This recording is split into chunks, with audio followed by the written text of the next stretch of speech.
Hey everyone, welcome back to The Bored Journalist. Today's story takes us to Fontana, California, where a date night ended in a horrifying act of domestic violence and murder. But on Saturday, June 21st, at 9:40 p.m., after having dinner at Suma Sushi in Fontana, police say Gloria's estranged husband, Tomas Alberto Tamayo Lizarraga, was waiting outside. He first shot Gloria's companion, 43-year-old Hector Garduno, before turning the gun on Gloria. Investigators say Gloria attempted to run away, but Thomas shot her twice. An off-duty San Bernardino County Sheriff's Department deputy was in the area. He witnessed the entire shooting incident unfold, and he confronted the shooter. He confronted Tomas, and an officer-involved shooting occurred at that point. All three were transported to local hospitals where Gloria and Hector were pronounced dead. Tomas was also declared dead at the scene. Gloria was a mother. She was a well-known fitness influencer with over 150,000 followers on Instagram. She was currently in the process of divorcing Tomas. Just weeks earlier, she had appeared on a podcast sharing her plans to walk away from the relationship and begin a new chapter.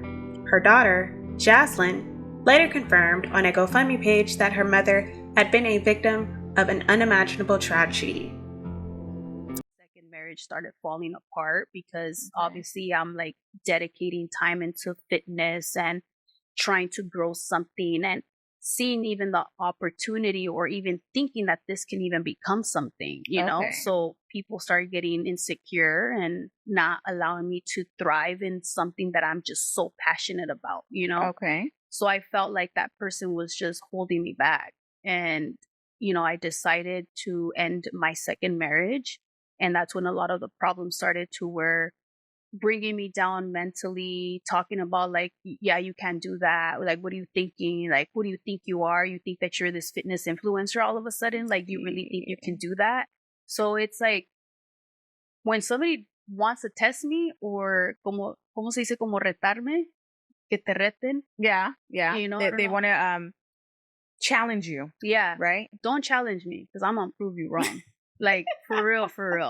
I think that has always been my life. You know, when people used to say, like, you're not going to amount to anything because you're a teen parent and you already went through one marriage, failed marriage. Like, you're nothing. Who's going to want you with 3 kids? Like, nobody's, you know? You like to prove people wrong. Hell yeah. Constantly. I'm going to prove you wrong because I feel like I've always needed to prove people wrong from a very young age, you know, coming up from a broken home, you know, having an alcoholic dad, my mom just being out there, a hustler, working, trying to provide for her 4 kids because the dad wasn't around and stuff like that.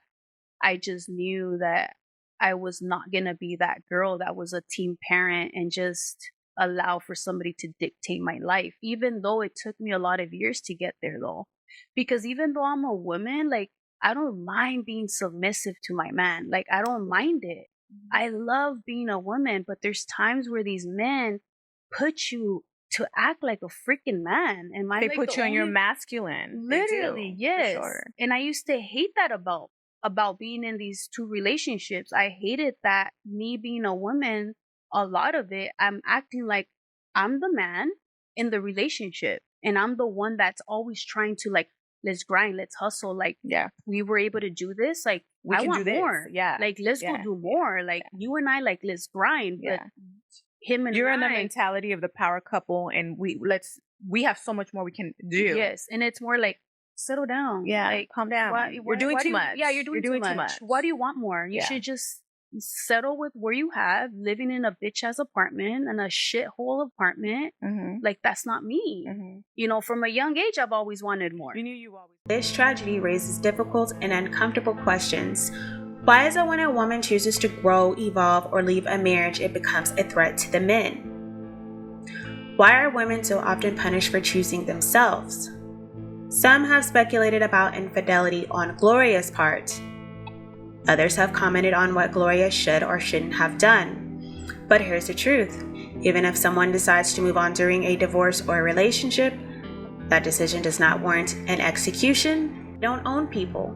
And to take someone's life because they no longer want to be with you is inexcusable. Several children are now left without a mother and a father. The selfishness of one man's decision has permanently shattered multiple families. Domestic violence doesn't always look the same. Sometimes it's loud, Sometimes it's calculated, it's always controlled, and it's always destructive. Trauma therapist Chow Win says the most dangerous time for individuals in abusive relationships is when they finally decide to leave. What are the red flags? There are so many signs to a relationship not being healthy. If there's jealousy involved, if there's threats, if there's isolation, maybe he's looking through your phone, maybe he's talking about you to your friends and loved ones to further isolate you. These are all the signs of an abusive relationship. If you or someone you know is in a dangerous relationship, call the National Domestic Violence Hotline. Your life matters. You're not alone. I'm the board journalist, and thank you for watching.